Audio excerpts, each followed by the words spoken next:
ataques em Cabo Delgado devido ao oculto, indicadores macroeconômicos, educação, saúde, portanto, questões sociais. Mas antes disto, vou pedir a vocês três, primeiro, uma visão geral sobre este informe sobre o Estado da Nação. Qual é a sua opinião relativamente ao informe e seu tudo? Muito boa noite, cumprimentar os telespectadores. De facto, o informe foi longo, foi muito longo, mas trazia no seu interior uma informação geral. Ele deu uma visão geral daquilo sobre a nação, sobre os vários aspectos, tanto os aspectos econômicos, macroeconômicos, sociais. Então foi, de uma maneira geral, o informe foi bom nesse sentido, no sentido em que trouxe... Deu uma fotografia geral sobre o país. Uma fotografia sobre o país, exatamente. Muito bem. Fátima Mimbir, qual é a sua opinião? Muito obrigada, saudar os telespectadores e as colegas do painel, dizer que este foi eu penso que foi um documento bem articulado, do ponto de vista da sua redação. Ele debruça-se sobre questões profundas da governação do nosso país. Quando eu falo de profundas, é no sentido das questões que nos preocupam, mas o grande problema é tratá-los não de uma forma estrutural, mas mais conjuntural.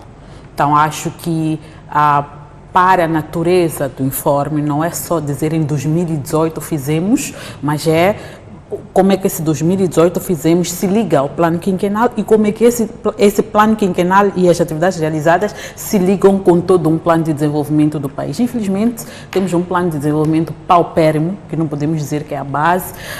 No passado tivemos o PARPA e por aí fora, então acho que talvez esta faltou limitação... essa ligação. Exato, essa limitação decorre da ausência de um instrumento estruturante de desenvolvimento do país.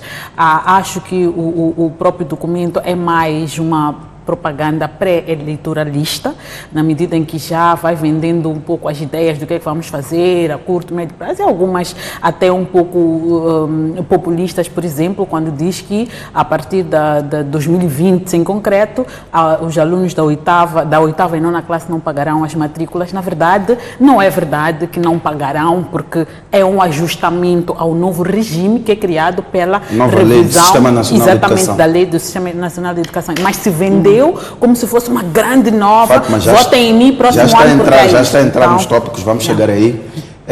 Qual é a sua opinião, do ponto de vista da estrutura deste informe sobre o Estado da Nação? Obrigada, Mocipo. Quero cumprimentar também os nossos telespectadores e as duas colegas que me acompanham aqui no painel. Eu achei o informe realista, na medida em que ele trouxe aquilo que é a perspectiva do governo, trouxe um informe do governo sobre a sua própria prestação e o desempenho, portanto, do país que este mesmo governo tem sobre seu leme. Do ponto de vista de informação prestada, de estrutura do próprio documento, eu penso que, comparativamente àquilo que nós assistíamos nos anos anteriores, é possível notar que a própria figura do Presidente da República teve uma forma de apresentar mais solta, não é? Com uma linguagem corporal que comunicava com facilidade com a audiência, pese embora ele estar a falar e não estar previsto que se fizessem perguntas, mas ele mostrava que está a comunicar com uma audiência e queria criar, portanto, empatia. O documento também focou sobre as principais áreas que, quanto a mim, são aquelas que têm também consistido na preocupação dos cidadãos. Portanto, o acompanhar este informe, a nação trazia também respostas ou expectativas sobre o que é possível ser, o que é que se espera, nem que fosse apenas para questionar, para ter mais perguntas. Portanto, depois de ouvir o Presidente da República, era possível rabiscar qualquer coisa no sentido positivo ou em termos de expectativa. Esta ideia que a Fátima levanta, de que neste documento faltou uma ligação com os planos estruturais de governação, como o plano quinquenal.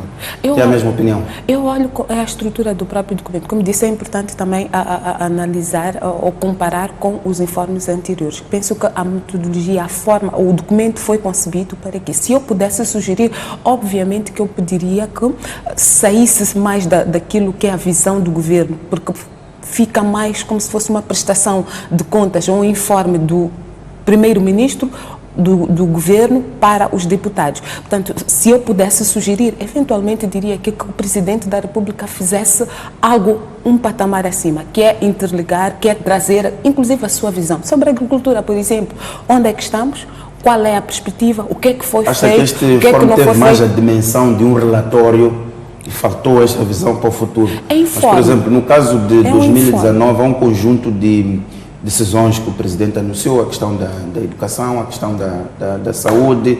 Isso não lhe parece uma visão já objetiva? Disse, é um informe, porque essas decisões foram anunciadas, foram executadas ou implementadas e o que aconteceu agora foi enquadrar no informe. Portanto, o governo, por via do Presidente da República, veio informar o que é que foi feito. Como disse, se pudéssemos sugerir, se pudéssemos agora deixar ideias, como, portanto, tornar ele mais interativo, como traduzir aqui uma utopia, até, se é que podemos assim dizer, poderia-se fazer esta abordagem que a Fátima sugere, que eu penso que ligaria os principais instrumentos orientadores, daria uma visão e projetaria o ano seguinte, o ciclo seguinte, conforme fosse. Muito bem, Fátima, como já estava também a entrar num dos nossos temas, como disse, vamos dividir este informe nas questões que achamos que são as mais essenciais, nomeadamente a paz e estabilidade política, ataques em cabo legal, dívida oculta, indicadores macroeconômicos e as questões sociais, educação e saúde, no caso. Fátima, a questão da paz. O Presidente fez um ponto de situação sobre o diálogo político, lembrou Afonso de Acama como uma peça-chave para a paz, abordou os conceitos sobre a descentralização, os avanços nos assuntos militares, incluindo a nomeação de oficiais da RENAM para posições importantes no Estado-Maior-General. Qual é a sua opinião? Acha que, de facto, tendo em conta aquilo que foi dito pelo Presidente relativamente à paz, o país está no bom caminho?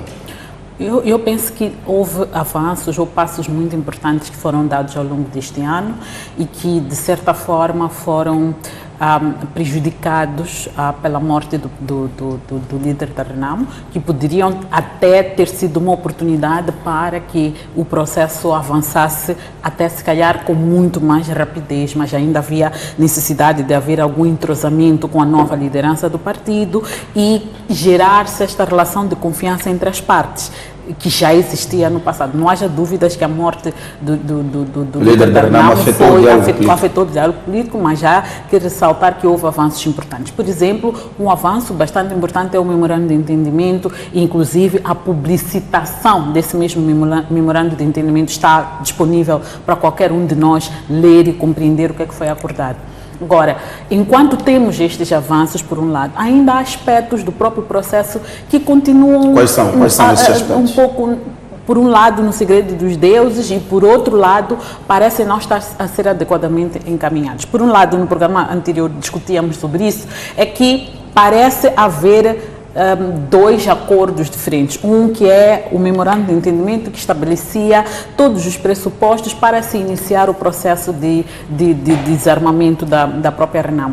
Mas a RENAM reivindica que do acordo que houve, que não é necessariamente o mesmo, os termos não são necessariamente os mesmos que estão no memorando de entendimento, deveriam ser nomeadas os 14 a membros da RENAM inicialmente, e que isso não dependeria da entrega por parte da RENAM da lista, porque são pessoas que foram sendo encostadas ao longo dos anos nas Forças Armadas. Era uma questão de ajustar ou enquadrar estas pessoas para depois haver a entrega da lista das outras pessoas que deverão, portanto, a serem integradas e promovidas dentro das Forças Armadas, depois na polícia e por aí fora.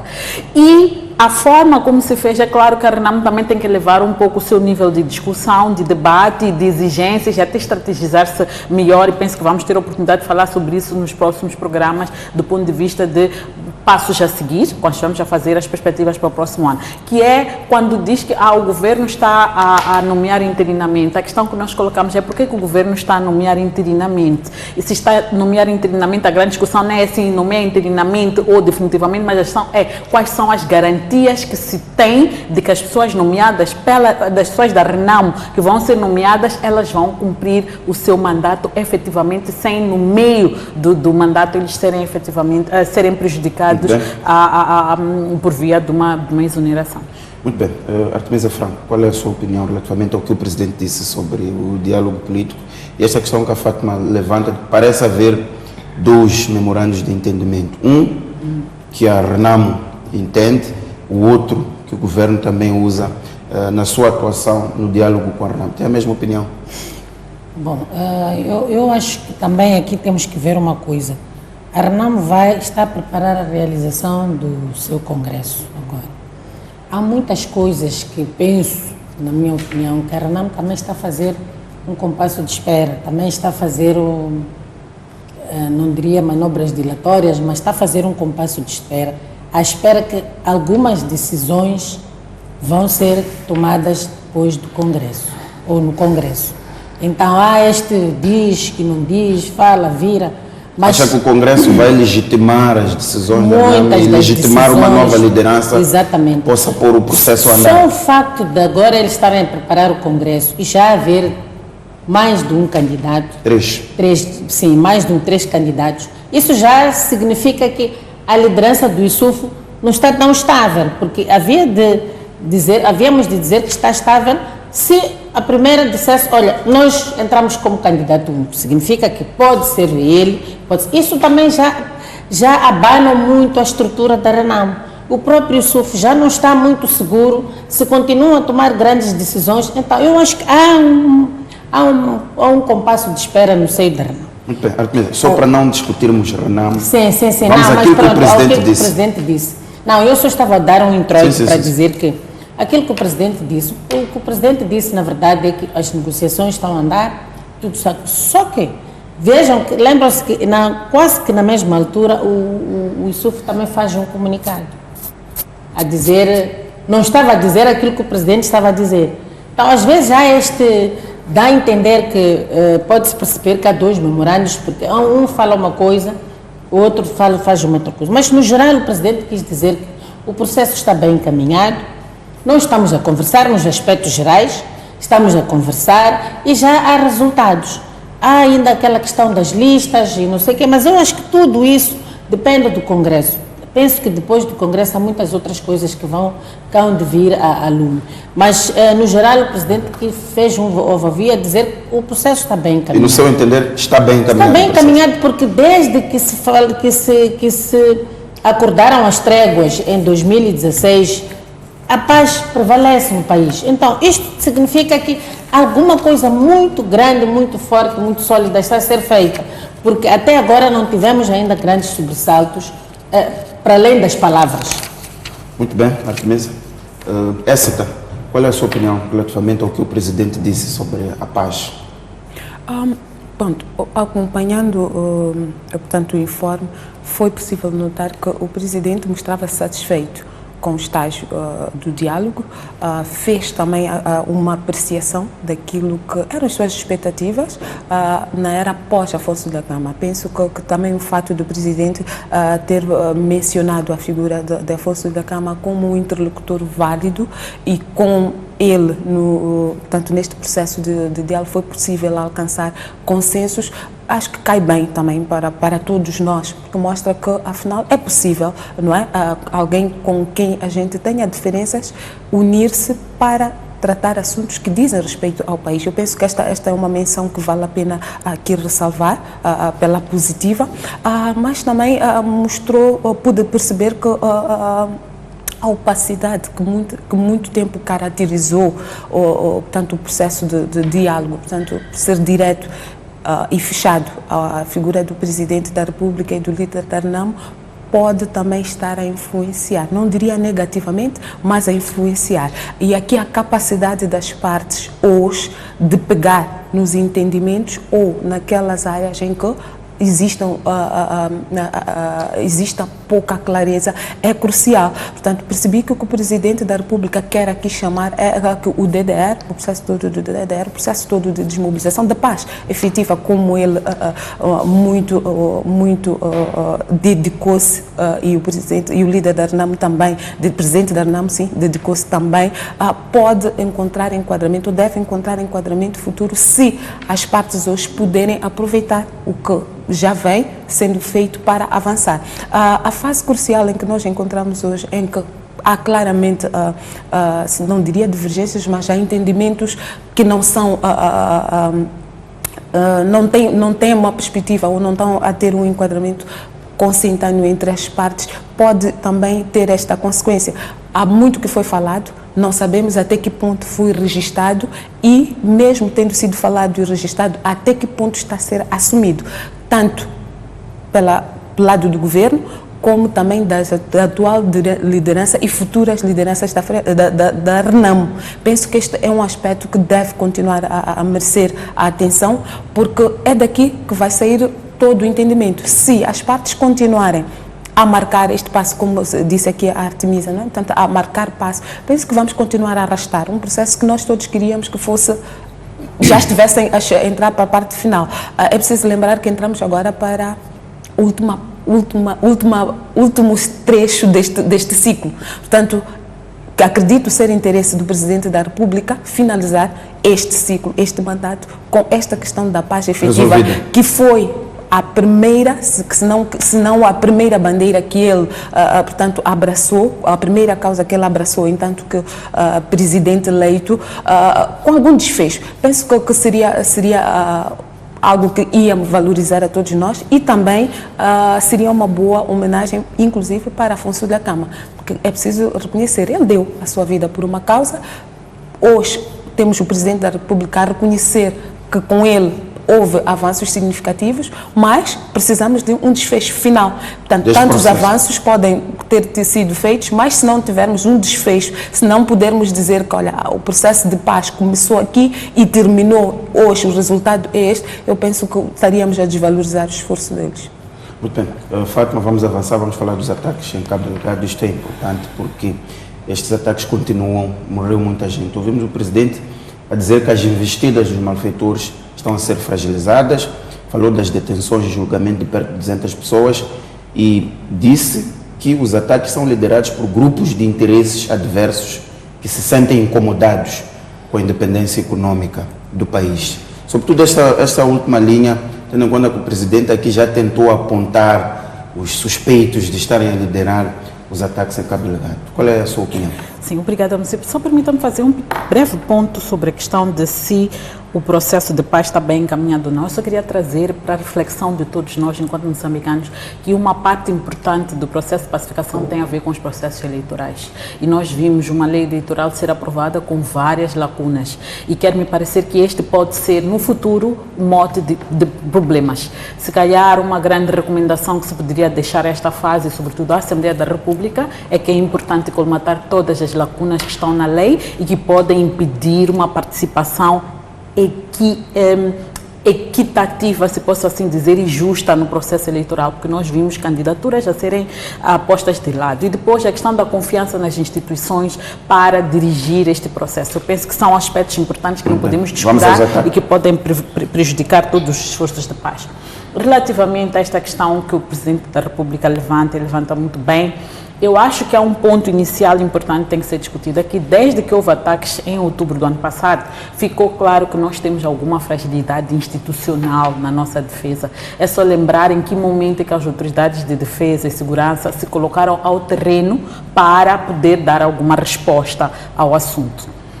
Posto isto, continuamos a ver vários ataques a serem negados, não ser reconhecidos pelas autoridades, mas que depois de comprovado por via das redes sociais, etc., eles vieram assumir que houve. Então, há uma situação aqui de que nós ainda não estamos efetivamente a conseguir controlar a situação.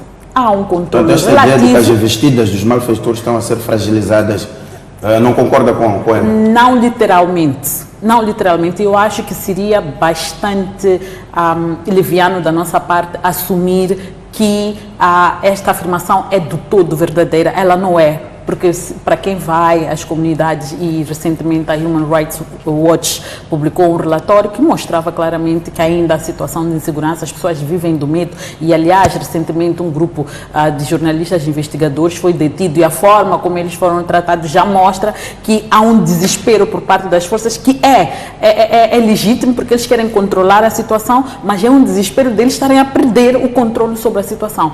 E esta forma de colocar é mesmo para não dar a ideia de que o Estado não está a conseguir controlar.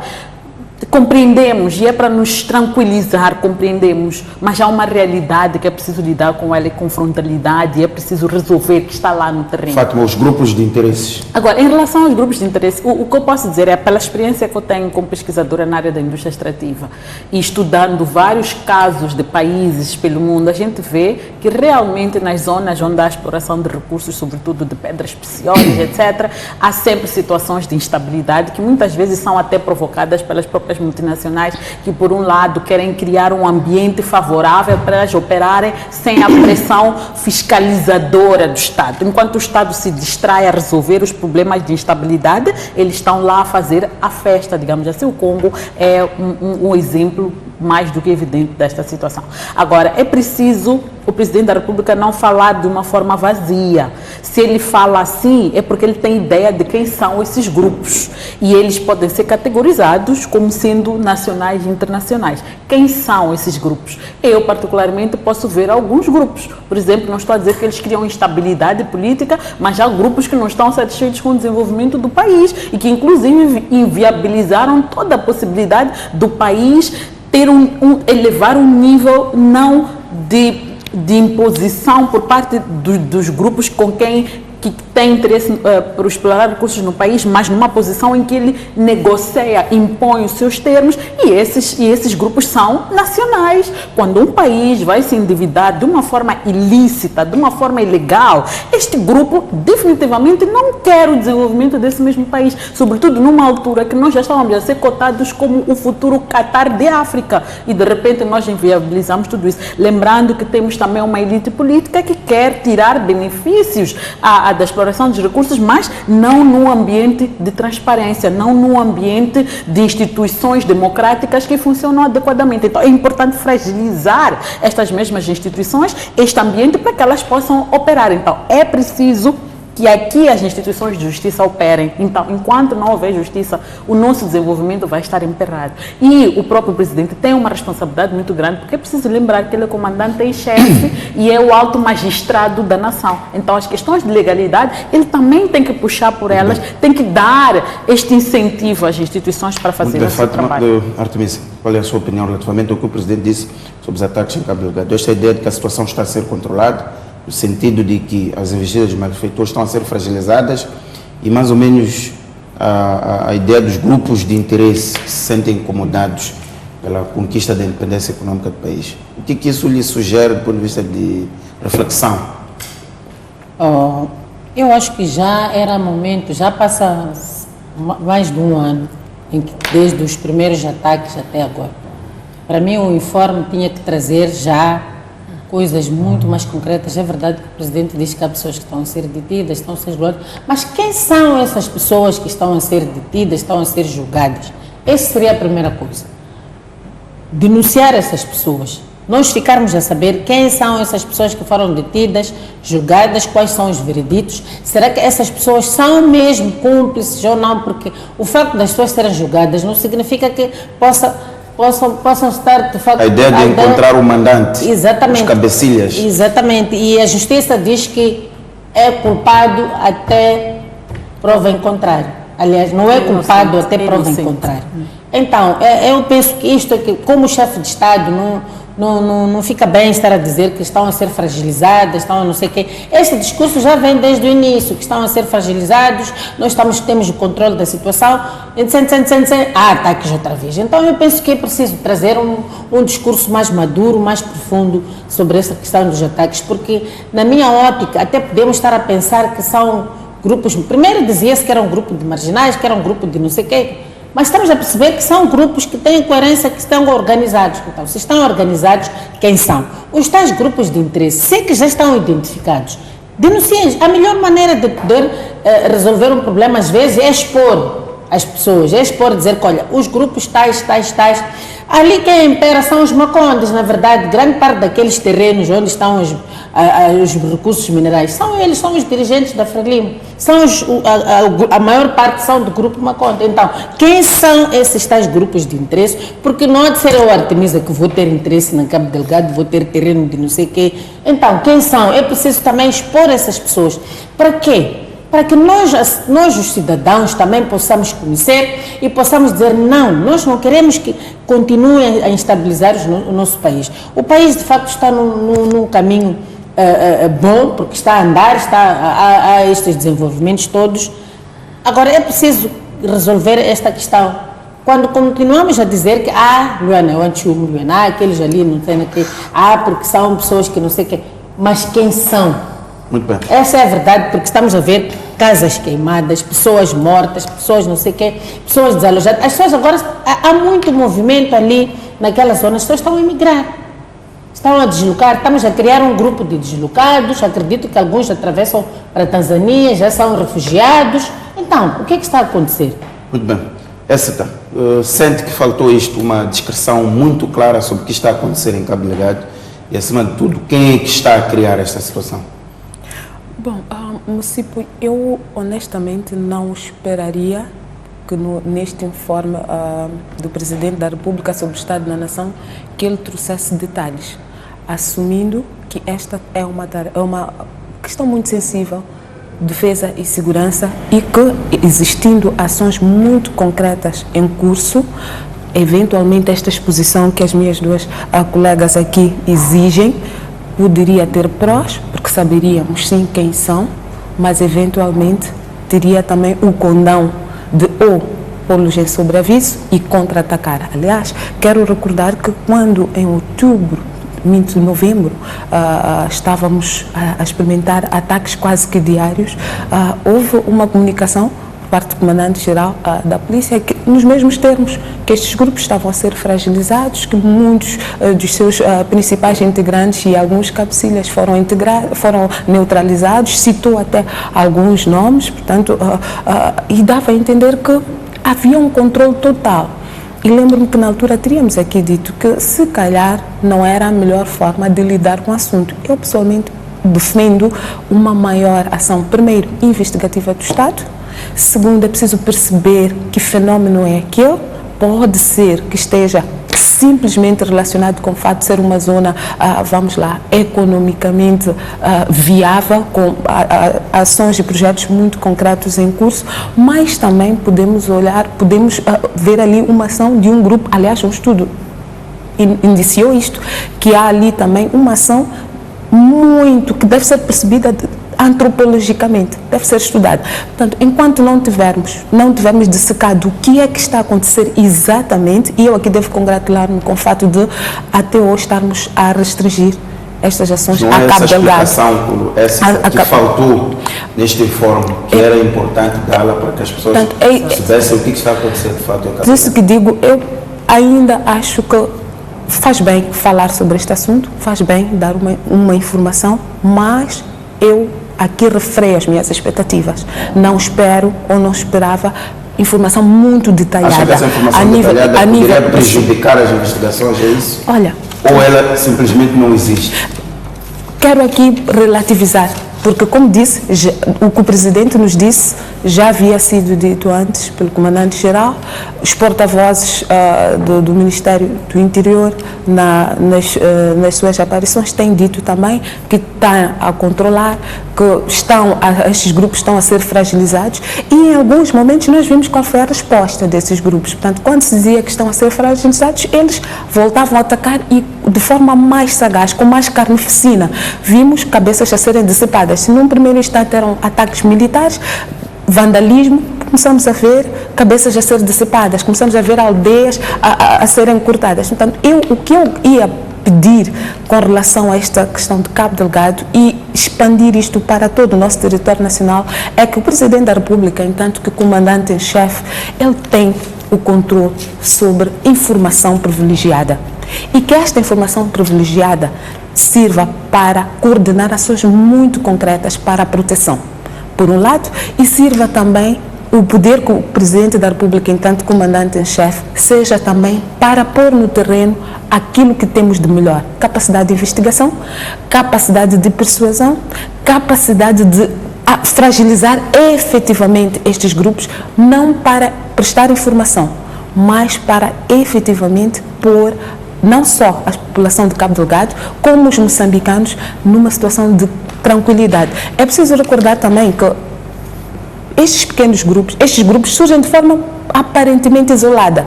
Passa um ano, portanto, os primeiros ataques acho que reportam a outubro. Passa um ano. É algum tempo. A guerrilha que nós hoje estamos aqui a saudar a Afonso da Cama pela capacidade de negociar, começou também como um pequeno movimento de guerrilha. Foi até apelidado de banditismo armado, mas cresceu, hoje é um movimento, é um partido político reconhecido com assento no Parlamento, mas foram ações que foram se desprendendo daquilo que era o controle institucional.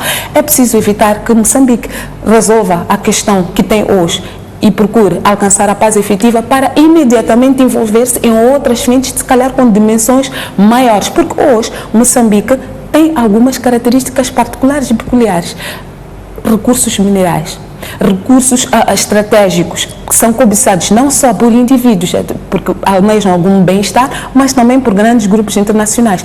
Eventualmente sejam estes grupos de interesse, podem ser, se forem a nível internacional, eventualmente tenham parceiros para poder se instalar, para ter acesso à informação e a partir daí poder alastrar os seus tentáculos, e esta toda a instabilidade que se vive na região pode sim sair do controle, no sentido de sair da província de Cabo Delgado, dos distritos que até hoje viveram nestes momentos, e expandir-se. Portanto, eu penso que mais do que informação detalhada para o nosso consumo, se calhar fosse interessante sentir que o Presidente da República, entanto que comandante em chefe, detém informação e está a trabalhar para que a situação seja resolvida de forma definitiva.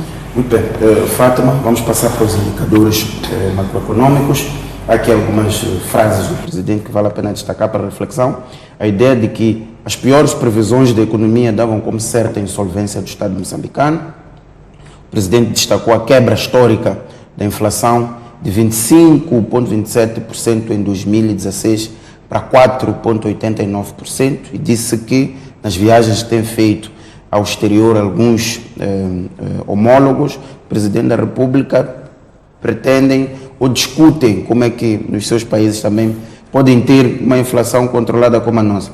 Destacou a questão da estabilidade cambial, a questão da inversão da tendência de redução do ritmo de crescimento econômico, prevendo-se que este ano cresça 4,1%.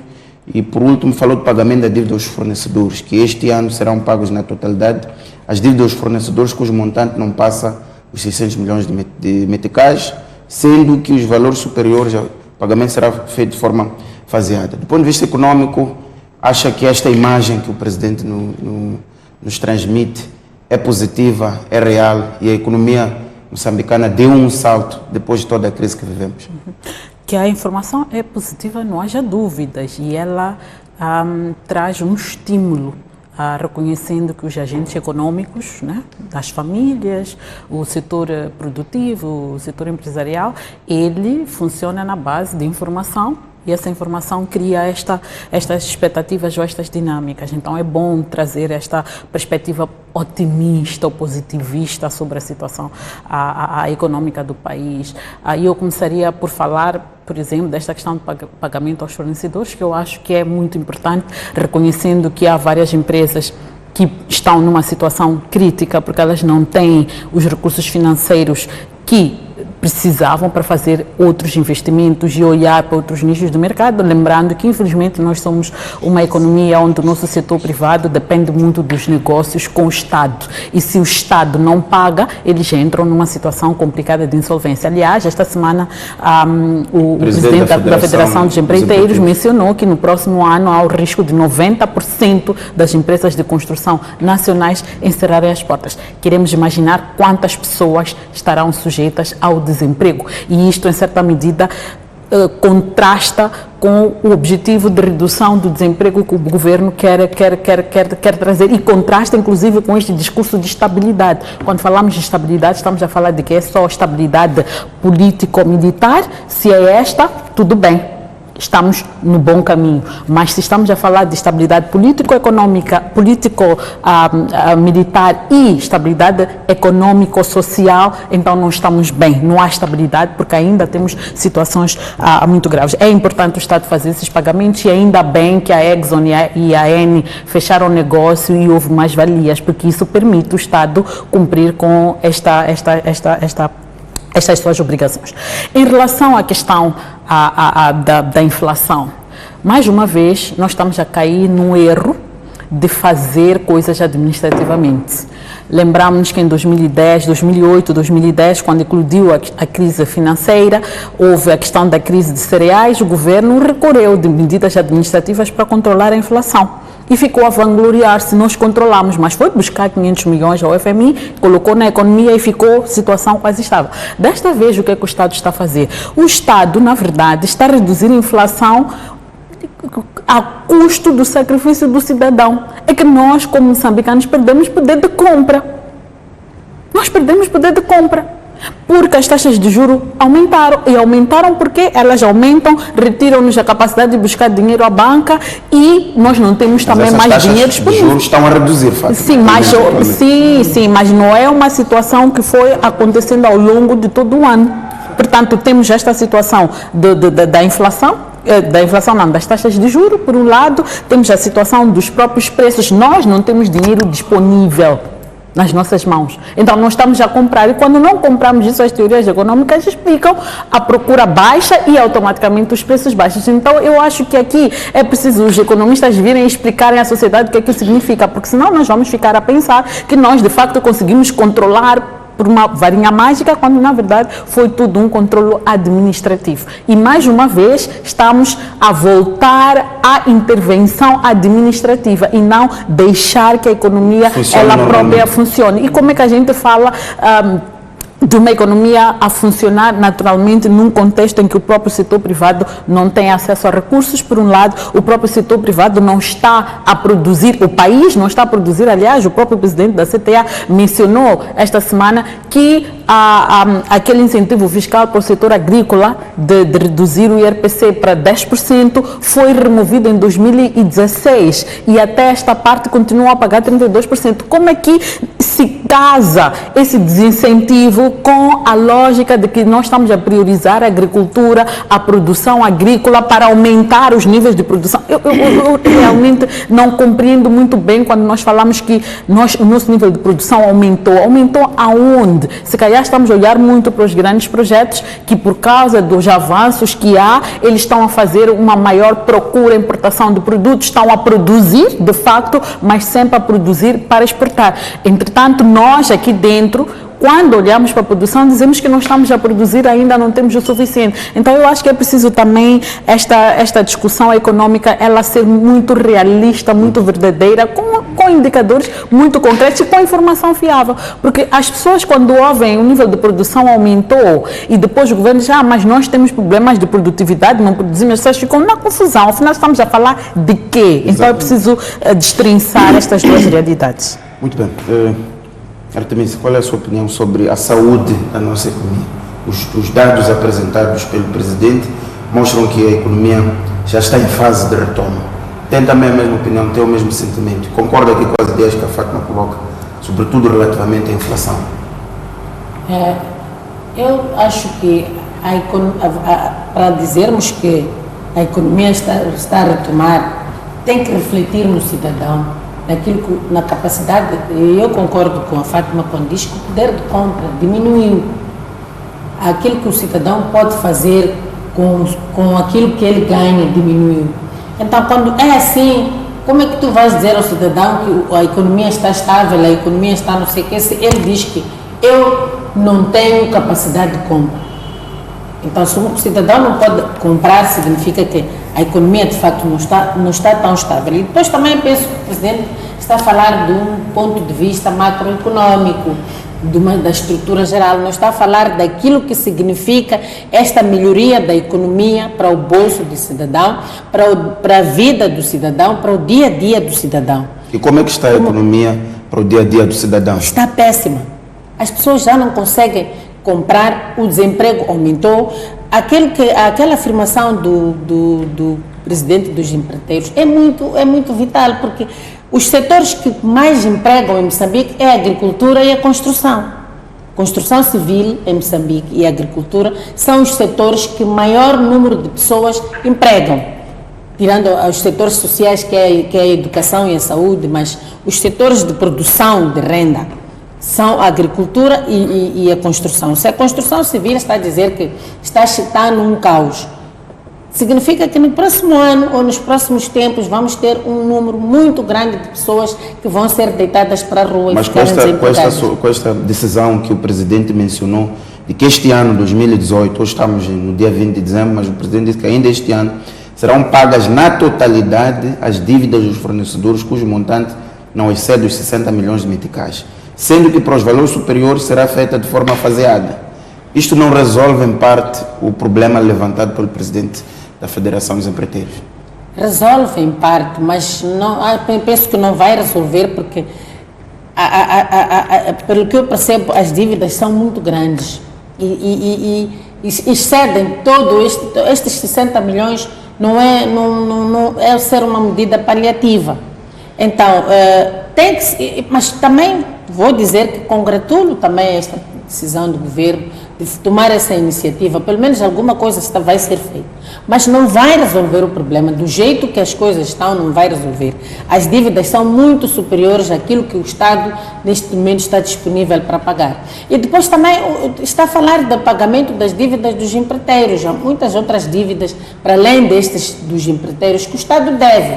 A prestação de serviços não é só a construção, a prestação de serviços mas esses também serão pagos, Artemisa? Aqui são os fornecedores... Pagos, de todos os fornecedores do Estado, sim senhora, mas eu estou a dizer que isto em relação àquilo que é o bolso do povo significa o quê? Porque acho que o Estado tem que se medir quando ele consegue dar de comer ao seu povo. Eu acho que é este grande barômetro que tu tens que ter. Agora estamos a chegar à parte das festas e não sei o quê. Se o Estado consegue dizer que eu dou de comer ao meu povo, eu me sinto estável, a agricultura subiu, significa o quê? Diz que aumentou a produção agrícola, aumentou, qual é o barômetro que se tem que aumentou? Se tudo ainda continuamos a importar a maior parte das nossas coisas, a batata vende, agora que estamos na altura das festas, são caminhões e caminhões, até ouvi que ali na fronteira até estão a dar prioridade aos caminhões para entrar, estão a trazer cebolas, estão a trazer batatas, estão a trazer ovos. Então, o que é que tu dizes que aumentou a agricultura quando tu continuas aquilo que é a produção básica, aquilo que é a alimentação básica do teu povo, tu estás a comprar de fora? Então, o que é que o presidente está a dizer exatamente? Não percebi.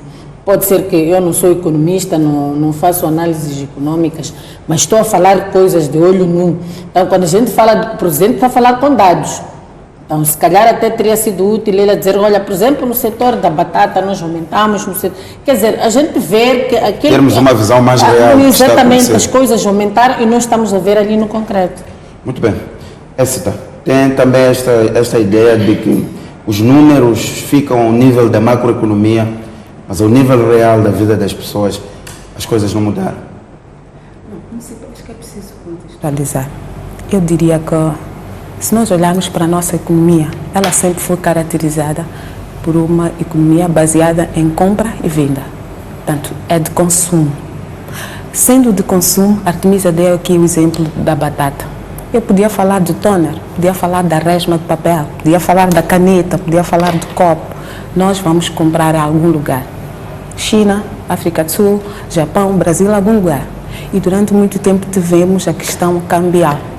Portanto, o metical foi depreciando muito, quer dizer que até os nossos salários aqui ficaram afetados. Quem há 10 anos tinha um salário equivalente a $5.000, com todos os aumentos que possa ter tido em 5 anos, hoje continua com $5.000.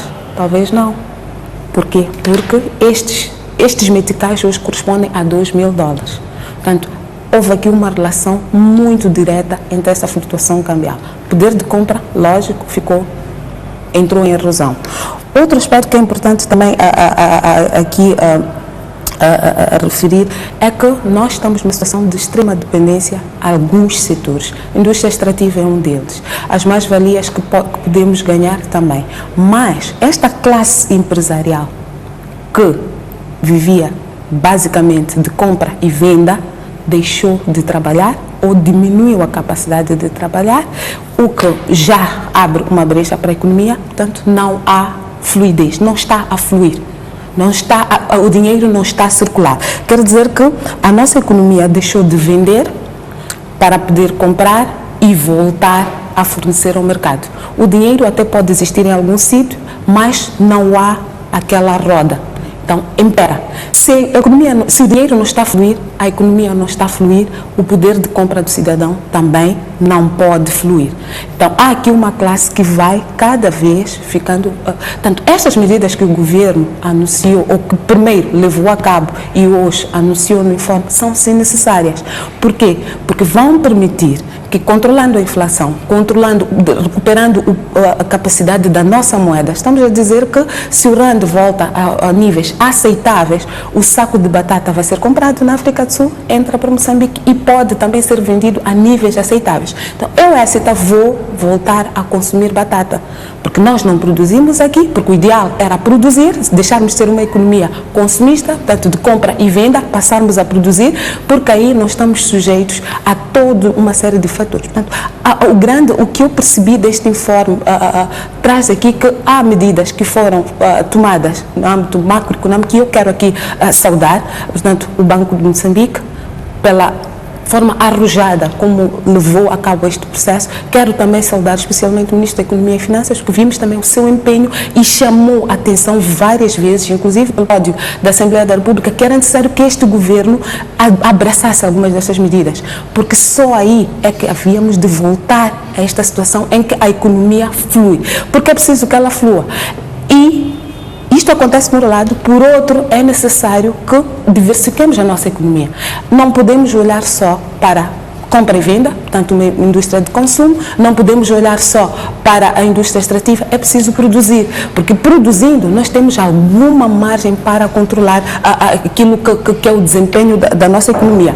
E com relação às taxas de juros, eu não concordo com Fátima, acho que aqui é só olhar para aquilo que era taxas de juros. Quem tem um empréstimo, mas que sentiu isso mais diretamente, não é?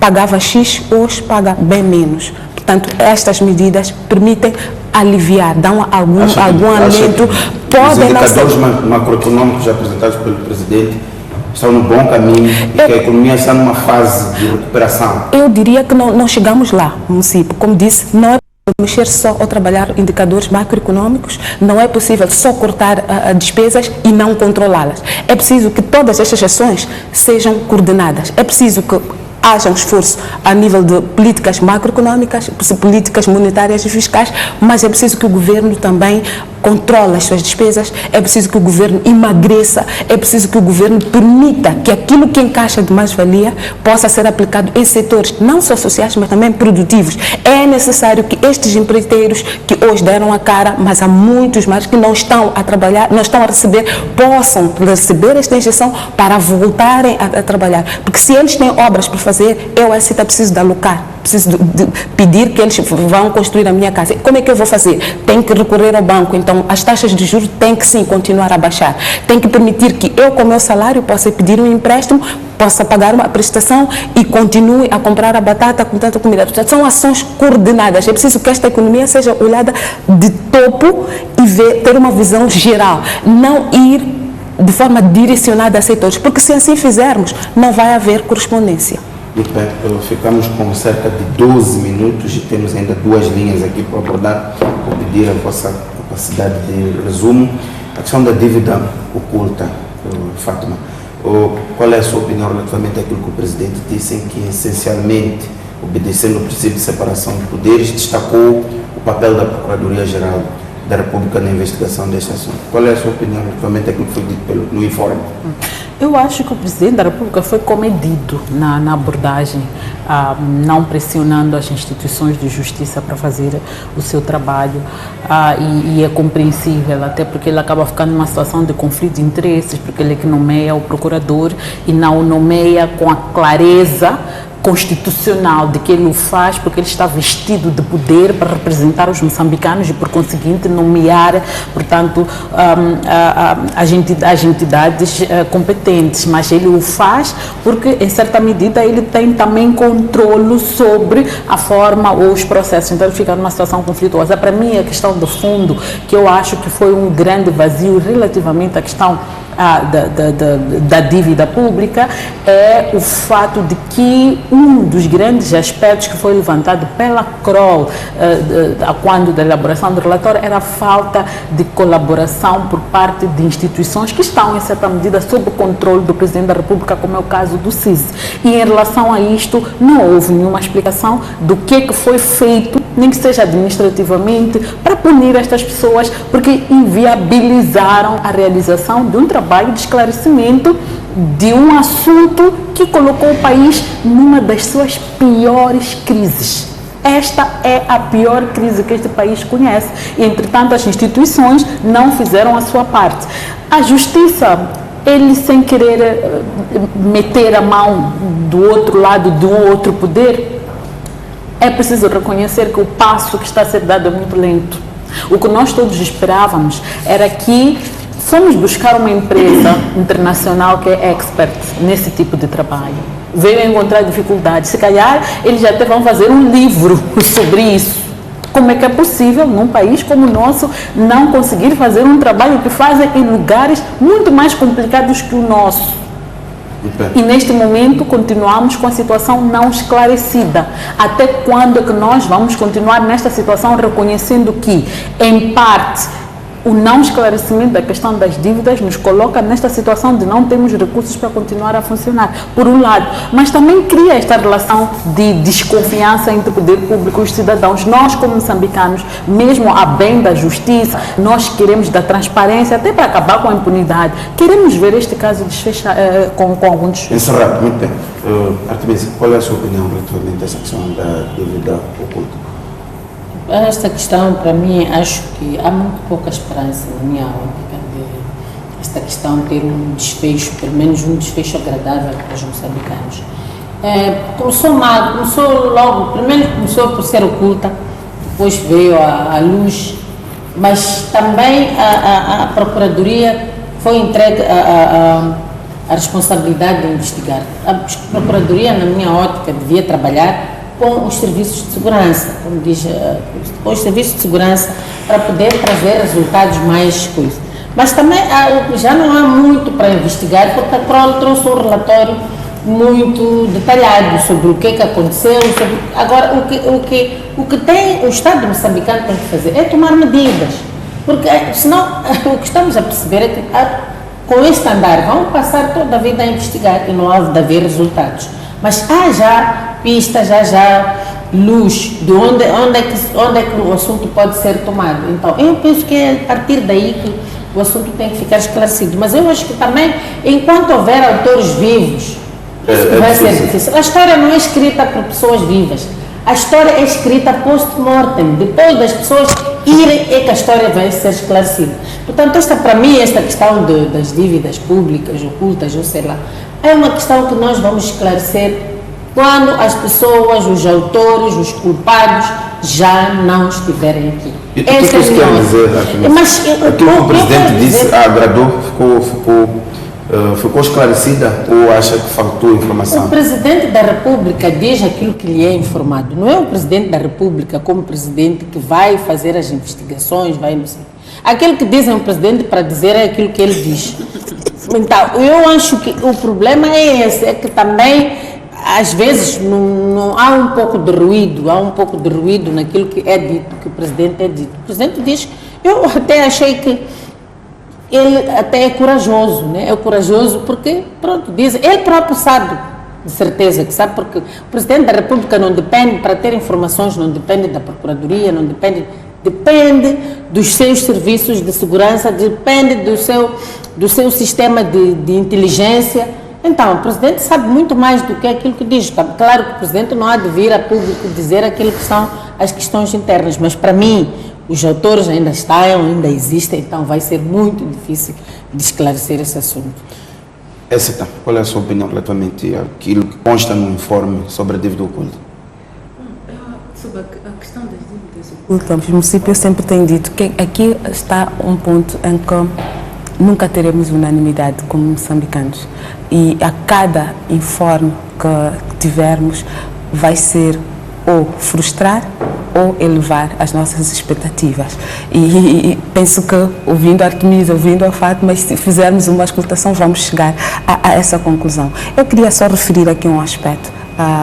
É a maneira como o próprio FMI, alicerçado no relatório da CRO, denomina este processo todo.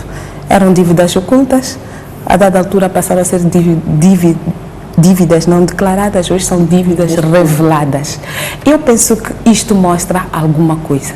Não saberia dizer, não sei dizer, município, se evoluímos, se estagnamos, se retrocedemos, mas eu penso que mostra alguma coisa. É por isso que insisto, a maneira como nós vamos tratar vamos receber qualquer informação sobre as dívidas ocultas nos informes, não só este, como os subsequentes, vai ser ou manter a expectativa ou frustrar aquilo que são nossas expectativas. Por quê? Porque alguns de nós já sabem o que querem. Alguns já têm culpados. Alguns já fizeram o seu julgamento, o seu diagnóstico. Olhar para aquilo que a CRO diz, às vezes, dependendo do que ela diz e como diz, é o melhor relatório, tem especialistas, tem tudo. Outras questões que estão também lá no relatório da CRO, podemos achar que não, isto aqui poderia ter outro tratamento. Então, eu penso que, eu pessoalmente diria que a cada informe, este é um daqueles capítulos que vou seguir atentamente, muito bem, e vou fazer as minhas anotações. Eventualmente chegarei à situação em que a Artemisa sugere, não é? Ouvir também o que me dizem, porque de lá há sempre anotações, como disse, eu anotei este fator de serem ocultas, serem reveladas, serem não declaradas, hoje são reveladas. Como é que uma dívida que é oculta já evolui para reveladas? O que é que teria acontecido aqui no meio? Algo que nós sabemos, algo que nós não queremos saber, ou algo que não queremos aceitar. Portanto, depende muito das nossas expectativas. Quer dizer que o assunto está a ser resolvido, não ao nível da Procuradoria, não ao nível do Fórum Judicial, mas a outros níveis, pelo menos em relação ao FMI. À medida que essa linguagem vai se tornando cada vez mais suave, isso quer dizer que... Para o FMI, se calhar, esta denominação mostra alguma coisa, já não são ocultas.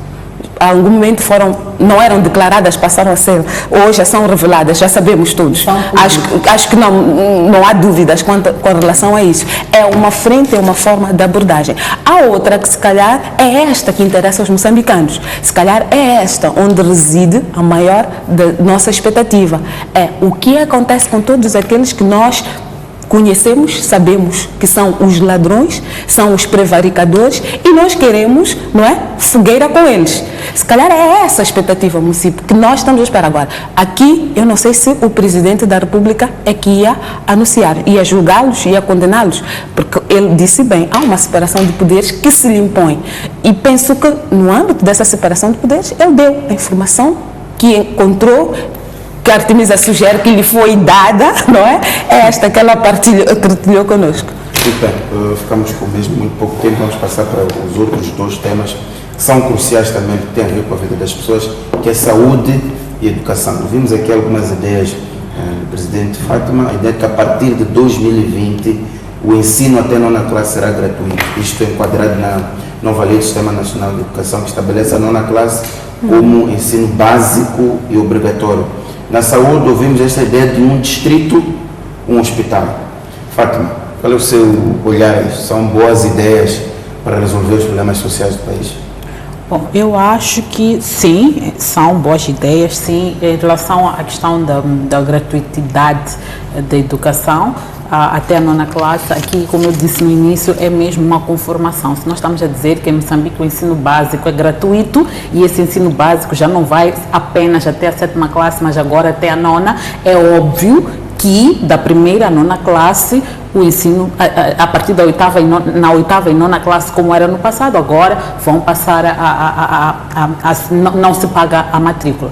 É um avanço importante, porque se nós queremos ter escolarização como é que eu diria, a escolarização global, todas as crianças em idade escolar a terem acesso ao ensino básico no geral. Então ele tem que ser gratuito, porque é preciso reconhecer que há uma realidade neste país de pessoas que não estão em condições de pagar por isso, e infelizmente os nossos mecanismos de identificar estas pessoas que não têm capacidade não são eficientes. Já ficou provado isso, já atestados de pobreza são documentos que não são atribuídos efetivamente aos pobres de facto, e eles são também objeto de alguma corrupção. Uma Fátima pode ir lá e pedir um atestado de pobreza e isso vai ser dado. Isso não é um assunto novo, conhecemos uma realidade e lidamos com ela. Agora, eu acho que mais do que pensar apenas no ensino básico, que agora passou da 7ª classe até a 7ª, agora passou até a 9ª classe ensino básico, se nós queremos de fato massificar o ensino, o acesso ao ensino em Moçambique, e ensino de qualidade, e um ensino que dê as suas ferramentas para poderem lidar com a vida e buscar soluções para os seus problemas, é preciso pensar para além da 9ª classe. É preciso lembrar quando a gente vai à zona rural, lá no fundo, lá numa aldeia, as pessoas fazem escola primária até a 7ª classe. No passado, agora vão fazer até a 9ª classe. Depois, quando tem que ir fazer a 10ª classe, ali à volta já não tem uma escola primária para continuar a estudar. Está ou na sede do distrito ou na capital provincial. E muitas vezes essas pessoas não têm parentes nesses lugares e têm que começar a pagar numa situação em que as pessoas não têm relação financeira com dinheiro. Onde é que vão buscar recursos para poder continuar os seus estudos? Então, pensar na gratuitidade que vai até a 12ª classe talvez ajude a termos, ao nível das zonas rurais, mais pessoas que possam de facto ter um ensino médio completo. Isso significa um outro investimento, daí que eu falava da questão estrutural. É como é que nós pensamos esta educação gratuita até 9ª classe dentro de um programa mais amplo neste país, reconhecendo nas premissas que eu tenho de que a educação é a maior prioridade deste país. Por via da educação resolvemos os problemas de saúde que nós temos. Por via da educação resolvemos os problemas de mortalidade materno-infantil, os problemas da alimentação. Nós estamos a saber usar os bens que nós temos. Então, pensar de forma muito mais estrutural como é que isso se faz. Um distrito, um hospital. Eu penso que é uma iniciativa de louvar. Gostaria de ter mais um enquadramento desta iniciativa, onde é que ela se enquadra dentro do plano quinquenal, dentro desta lógica mais ampla, estrutural, mas é importante, porque é preciso lembrar que há distritos neste país que ainda não há um hospital com condições para responder às pessoas. Há lugares neste país, e sobretudo daqueles lugares os mais beneficiados, em certa medida até são aqueles onde há multinacionais que implementam alguns projetos de responsabilidade social corporativa, colocam ali uma ambulância móvel que só atende 2 vezes por semana. É uma ajuda importante, mas ter unidades sanitárias de nível rural aos mais baixos níveis, não pensar só ao nível do distrito, mas pensar também ao nível das localidades, para aqueles trabalhos, para responder àqueles problemas muito mais concretos. Penso que é um avanço muito importante. Quero saudar por esta iniciativa, mas queremos um enquadramento, compreender muito mais qual é o enquadramento desta iniciativa, que de certa forma vai ajudar a dar melhores serviços de qualidade ao nosso povo. Artemisia, saúde e educação. Saúde e educação, parabenizar de facto este anúncio que o Presidente fez de um distrito, um hospital. Saudar sobretudo esta também da educação. Mas eu acho que, e eu até concordo com o que a Fátima diz, que a 9ª classe hoje em dia, em termos de emprego, não é nada. A grande parte dos anúncios, grande parte dos anúncios ou querem a 12ª ou querem uma universidade. Então eu penso que é preciso, já que o Estado teve esta iniciativa de pôr até a 9ª classe, é preciso pensar, puxar até a 12ª, porque a 12ª já te dá um ensino médio. Com o ensino médio podes fazer um curso. O que está por 12ª gratuito também? Sim, gratuito, mas grande parte dos países é assim, não é uma coisa de outro mundo. A maior parte dos... Até, sabe que, por exemplo, há países como a Nigéria, tu fazes a escola, é obrigatório fazer até a 12ª. O nível médio. O nível médio, sim. E depois tu tens em todos os estados, tens universidades federais que te dão, que tu podes entrar, sair de 12ª, entrar na universidade. Então, um outro problema que é preciso que seja resolvido é que há milhares de meninos que fazem as 12ª e estão a fazer literalmente nada. O acesso à universidade, este é um outro problema também que precisamos de coisa.